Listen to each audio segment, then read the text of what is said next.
श्री राम, जय बागेश्वर धाम, जय गुरु कृपा। आज हम वाल्मीकि रामायण के सुंदरकांड के तीसरे सर्ग को हिंदी में पढ़ेंगे। जय राम रमणम समनम भवताप व्याकुल पाहि जन्म। अब देश सुरेश रमेश विभो शरणागत मागत पाहि प्रभो। जय राम रमणम समनम। जय श्री राम। तीसरा सर्ग सुंदरकांड का हिंदी में। ऊंचे शिखर वाले लंब पर्वत पर जो महान मेघों की घटा के समान जान पड़ता था, बुद्धिमान महाशक्तिशाली कपिश्रेष्ठ पवन कुमार हनुमान ने सत्व गुण का आश्रय ले रात के समय रावण पालित लंकापुरी में प्रवेश किया। वह नगरी सुरम्य वन और जलाशयों से सुशोभित थी। शरतकाल के बादलों की भांति श्वेत कांति वाले सुंदर भवन उसकी शोभा बढ़ाते थे। वहाँ समुद्र की गर्जना के समान गंभीर शब्द होता रहता था। सागर की लहरों को छूकर बहने वाली वायु इस पुरी की सेवा करती थी। वह अलकापुरी के समान शक्तिशाली सेनाओं से सुरक्षित थी। उस पुरी के सुंदर फाटकों पर मतवाले हाथी शोभा पाते थे। उस पुरी के अंतरद्वार और बहिर्द्वार दोनों ही श्वेत कांति से सुशोभित थे। उस नगरी की रक्षा के लिए बड़े बड़े सर्पों का संचरण होता रहता है, इसलिए वह नागों से सुरक्षित सुंदर भोगवती पुरी के समान जान पड़ती थी। अमरावती पुरी के समान वहाँ आवश्यकता के अनुसार बिजलियों सहित मेघ छाए रहते थे। ग्रहों और नक्षत्रों के सदृश विद्युत दीपों से प्रकाश से वह पुरी प्रकाशित थी तथा प्रचंड वायु की ध्वनि वहाँ सदा होती रहती थी। सोने के बने हुए विशाल परकोटे से घिरी हुई लंकापुरी क्षुद्र घंटिकाओं की झंकार से युक्त पताकाओं द्वारा अलंकृत थी। उस पुरी के समीप पहुंचकर हर्ष और उत्साह से भरे हुए हनुमान जी सहसा उछलकर उसके परकोटे पर चढ़ गए। वहां सब ओर से लंकापुरी का अवलोकन करके हनुमान जी का चित्त आश्चर्य से चकित हो उठा। सुवर्ण के बने हुए द्वारों से उस नगरी की अपूर्व शोभा हो रही थी। उन सभी द्वारों पर नीलम के चबूतरे बने हुए थे। वे सब द्वार हीरों, स्फटिकों और मोतियों से जड़े गए थे। मणिमयी फर्शें उनकी शोभा बढ़ा रही थी। उनके दोनों ओर तपाए सुवर्ण के बने हुए हाथी शोभा पाते थे। उन द्वारों का ऊपरी भाग चांदी से निर्मित होने के कारण स्वच्छ और श्वेत था। उनकी सीढ़ियाँ नीलम की बनी हुई थीं। उन द्वारों के भीतरी भाग स्फटिक मणि के बने हुए और धूल से रहित थे। वे सभी द्वार रमणीय सभा भवनों से युक्त और सुंदर थे तथा इतने ऊंचे थे कि आकाश में उठे हुए से जान पड़ते थे। वहाँ क्रौंच और मयूरों के कलरव गूंजते रहते थे। उन द्वारों पर राजहंस नामक पक्षी भी निवास करते थे। वहाँ भांति भांति के वाद्यों और आभूषणों की मधुर ध्वनि होती रहती थी, जिससे लंकापुरी सब ओर से प्रतिध्वनित हो रही थी। कुबेर की अलका के समान शोभा पाने वाली लंका नगरी त्रिकूट के शिखर पर प्रतिष्ठित होने के कारण आकाश में उठी हुई सी प्रतीत होती थी। उसे देखकर कपिवर हनुमान को बड़ा हर्ष हुआ। राक्षस राज की वह सुंदरपुरी लंका सबसे उत्तम और समृद्धिशालिनी थी। उसे देखकर पराक्रमी हनुमान इस प्रकार सोचने लगे। रावण के सैनिक हाथों में अस्त्र शस्त्र लिए इस पुरी की रक्षा करते हैं, अतः दूसरा कोई बलपूर्वक इसे अपने काबू में नहीं कर सकता। केवल कुमुद, अंगद, महाकपि, सुषेण, मैंद, द्विविद, सूरपुत्र सुग्रीव, बानर कुशपर्वा और बानर सेना के प्रमुख वीर ऋक्षराज जामवानकी तथा मेरी भी पहुंच इस पुरी के भीतर हो सकती है। फिर महाबाहु श्री राम और लक्ष्मण के पराक्रम का विचार करके कपिवर हनुमान को बड़ी प्रसन्नता हुई। महाकपि हनुमान ने देखा, राक्षस राज रावण की नगरी लंका वस्त्र आभूषणों से विभूषित सुंदरी युवती के समान जान पड़ती है। रतनमय परकोटे ही इसके वस्त्र हैं। गोष्ठ तथा दूसरे दूसरे भवन आभूषण हैं। परकोटों पर लगे हुए यंत्रों के जो ग्रह हैं, वे यही मानो इस लंका रूपी युवती के स्तन हैं। यह सब प्रकार की समृद्धियों से संपन्न है। प्रकाशपूर्ण दीपों और महान ग्रहों ने यहाँ का अंधकार नष्ट कर दिया है। तदंतर बानर श्रेष्ठ महाकपि पवन कुमार हनुमान उस पुरी में प्रवेश करने लगे। इतने में ही उस नगरी की अधिष्ठात्री देवी लंका ने अपने स्वाभाविक रूप में प्रकट होकर उन्हें देखा। बानर श्रेष्ठ हनुमान को देखते ही रावण पालित लंका स्वयं ही उठ खड़ी हुई। उसका मुंह देखने में बड़ा विकट था। वह उन वीर पवन कुमार के सामने खड़ी हो गई। और बड़े जोर से गर्जना करती हुई उनसे इस प्रकार बोली, बनचारी वानर, तू कौन है और किस कार्य से यहाँ आया है? तुम्हारे प्राण जब तक बने हुए हैं तब तक ही यहाँ आने का जो यथार्थ रहस्य है उसे ठीक ठीक बता दो।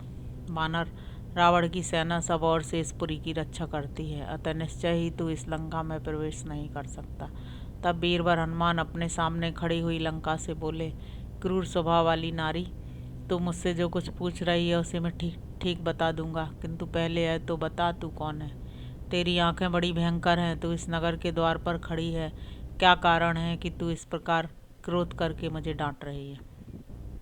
हनुमान जी की यह बात सुनकर इच्छा अनुसार रूप धारण करने वाली लंका कुपित हो उन पवन कुमार से कठोर वाणी में बोली, मैं महामना राक्षस राज रावण की आज्ञा की प्रतीक्षा करने वाली उनकी सेविका हूँ। मुझ पर आक्रमण करना किसी के लिए भी अत्यंत कठिन है। मैं इस नगरी की रक्षा करती हूँ। मेरी अवहेलना करके इस पुरी में प्रवेश करना किसी के लिए भी संभव नहीं है। आज मेरे हाथ से मारा जाकर तू प्राणहीन हो इस पृथ्वी पर शयन करेगा। बानर, मैं स्वयं ही लंका नगरी हूँ, अतः सब ओर से इसकी रक्षा करती हूँ। यही कारण है कि मैंने तेरे प्रति कठोर वाणी का प्रयोग किया है। लंका की यह बात सुनकर पवन कुमार कपिश्रेष्ठ हनुमान उसे जीतने के लिए यत्नशील हो गए। दूसरे पर्वत के समान वहाँ खड़े हो गए। लंका को विकराल राक्षसी के रूप में देखकर बुद्धिमान वानर शिरोमणि शक्तिशाली कपिश्रेष्ठ हनुमान ने उनसे इस प्रकार कहा, मैं अट्टालिकाओं पर कोटों और नगर द्वारों सहित इस लंका नगरी को देखूंगा।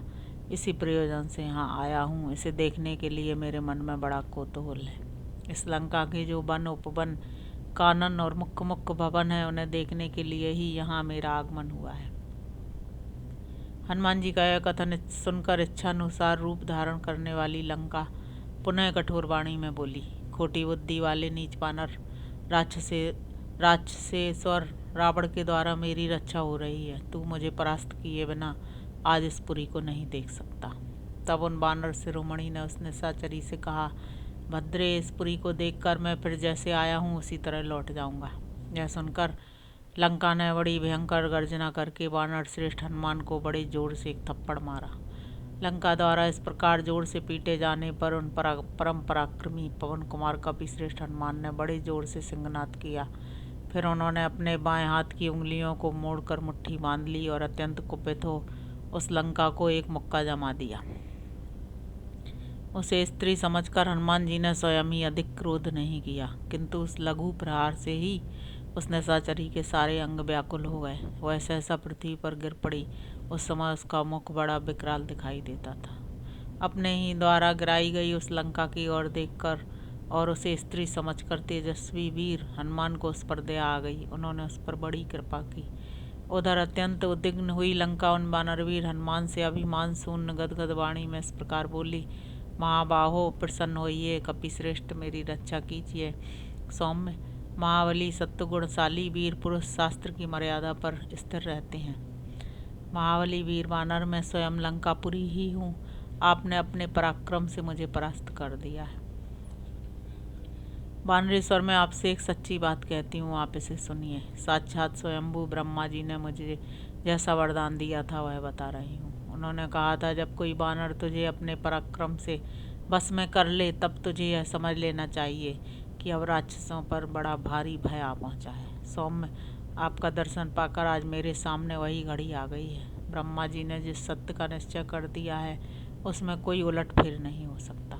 अब सीता के कारण दुरात्मा राजा रावण तथा समस्त राक्षसों के विनाश का समय आ पहुँचा है। कपिश्रेष्ठ, अतः आप इस रावण पालित पुरी में प्रवेश कीजिए और यहाँ जो जो कार्य करना चाहते हों उन सबको पूर्ण कर लीजिए। वानरेश्वर राक्षस राज रावण के द्वारा पालित यह सुंदर पुरी अभिशाप से नष्ट प्राय हो चुकी है, अतः इसमें प्रवेश करके आप स्वेच्छानुसार सुखपूर्वक सर्वत्र सती साध्वी जनक नंदिनी सीता की खोज कीजिए। इस प्रकार श्री वाल्मीकि निर्मित रामायण आदि काव्य सुंदरकांड में तीसरा सर्ग पूरा हुआ। अब हम चौथा सर्ग हिंदी में पढ़ेंगे। इच्छानुसार रूप धारण करने वाली श्रेष्ठ राक्षसी लंकापुरी को अपने पराक्रम से परास्त करके महातेजस्वी महाबली महान सत्वशाली वानर शिरोमणि कपिकुंजर हनुमान बिना दरवाजे के ही रात में चहार दीवारी फांद गए और लंका के भीतर घुस गए।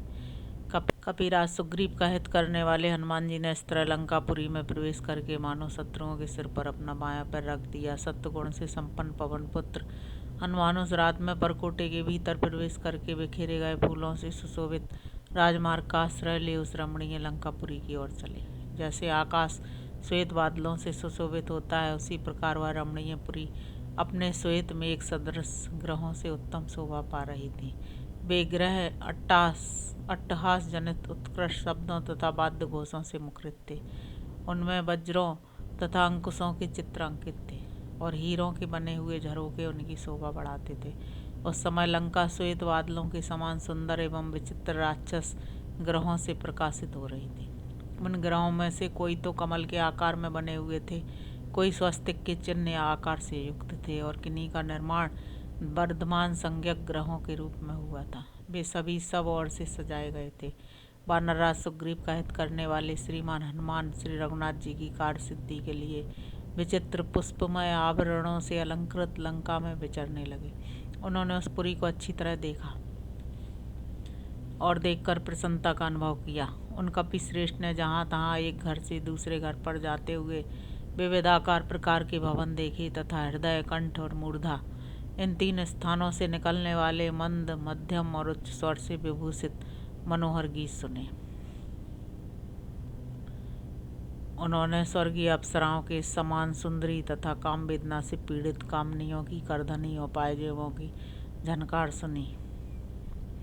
इसी तरह जहाँ तहाँ महामनस्वी राक्षसों के घरों में सीढ़ियों पर चढ़ते समय स्त्रियों की कांजी और मांजीर की मधुर ध्वनि तथा पुरुषों के ताल ठोकने और गर्जने की भी आवाज़ें उन्हें सुनाई दी। राक्षसों के घरों में तो बहुतों को तो उन्होंने वहाँ मंत्र जपते हुए सुना और कितने ही निशाचरों को स्वाध्याय में तत्पर देखा। कई राक्षसों को उन्होंने रावण की स्तुति के साथ गर्जना करते और निशाचरों की एक बड़ी भीड़ को राजमार्ग रोककर खड़ी हुई देखा। नगर के मध्य भाग में उन्हें रावण के बहुत से गुप्तचर दिखाई दिए। उनमें कोई योग की दीक्षा लिए हुए, कोई जटा बढ़ाए, कोई मुंह मूड मुड़ाए, कोई गोचर में अमृत चर्म धारण किए और कोई नंग धड़ंग थे। कोई मुट्ठी भर कुशों को ही अस्त्र रूप से धारण किए हुए थे।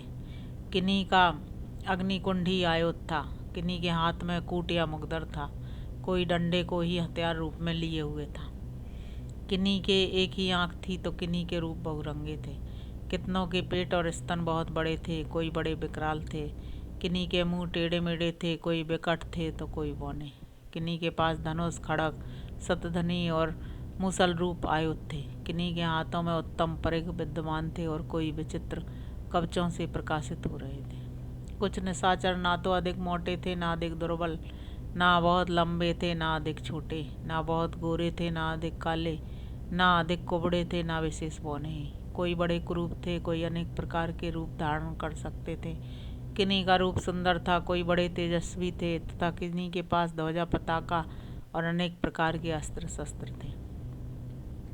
कोई शक्ति और वृक्ष रूप आयुध धारण किए देखे जाते थे तथा किन्हीं के पास पट्टिस, वज्र और गुलेल और पास थे।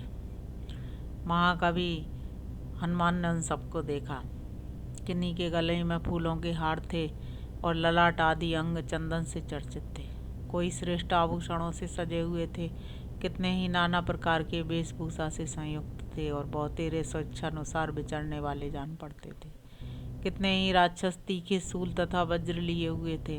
वे सबके सब महान बल से संपन्न थे। इनके सिवा कपिवर हनुमान ने 1,00,000 रक्षक सेना को राक्षस राज रावण की आज्ञा से सावधान होकर नगर के मध्य भाग की रक्षा में संलग्न देखा। वे सारे सैनिक रावण के अंतःपुर के अग्रभाग में स्थित थे। रक्षक सेना के लिए जो विशाल भवन बना था, उसका फाटक बहुमूल्य स्वर्ण द्वारा निर्मित हुआ था। उस आरक्षा भवन को देखकर महाकपि हनुमान जी ने राक्षस राज रावण के सुप्रसिद्ध राजमहल पर दृष्टिपात किया, जो त्रिकूट पर्वत के एक शिखर पर प्रतिष्ठित था। वह सब ओर से श्वेत कमलों द्वारा अलंकृत खाइयों से घिरा हुआ था।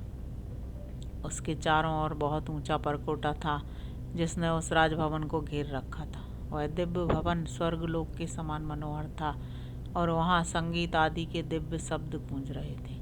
घोड़ों की हिनहनाहट की आवाज़ भी वहाँ सब और फैली हुई थी। आभूषणों की रुंझुन भी कानों में पड़ती रहती थी। नाना प्रकार के रथ, पालकी आदि सवारी, विमान, सुंदर हाथी, घोड़े, श्वेत बादलों की घटा के समान दिखाई देने वाले 4 दांतों से युक्त सजे सजाए मतवाले हाथी तथा मदमत्त पशु पक्षियों के संरक्षण से उस राजमहल का द्वार बड़ा सुंदर दिखाई देता था। सहस्त्रों महापराक्रमी निशाचर राक्षस राज के उस महल की रक्षा करते थे। उस गुप्त भवन में भी कपिवर हनुमान जी जा पहुँचे। तदंतर जिसके चारों ओर स्वर्ण एवं जाम्बू नद का परकोटा था, जिसका ऊपरी भाग बहुमूल्य मोती और मणियों से विभूषित था तथा अत्यंत उत्तम काले अगरू एवं चंदन से जिसकी अर्चना की जाती थी, रावण के उस अंतःपुर में हनुमान जी ने प्रवेश किया।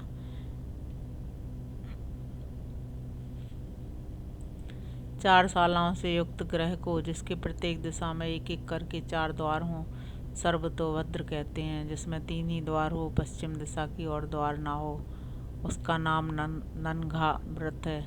जिसमें दक्षिण के सिवा अन्य 3 दिशाओं में द्वार हो, उसे वर्धमान गृह कहते हैं। वह धन देने वाला होता है। तथा जिसमें केवल पूर्व दिशा की ओर द्वार ना हो, उस ग्रह का नाम स्वस्तिक है। वह पुत्र और धन देने वाला होता है। इस प्रकार श्री वाल्मीकि निर्मित आर्ष रामायण आदि काव्य के सुंदर कांड में 4था सर्ग पूरा हुआ। जय श्री राम, जय बाकी सतनाम।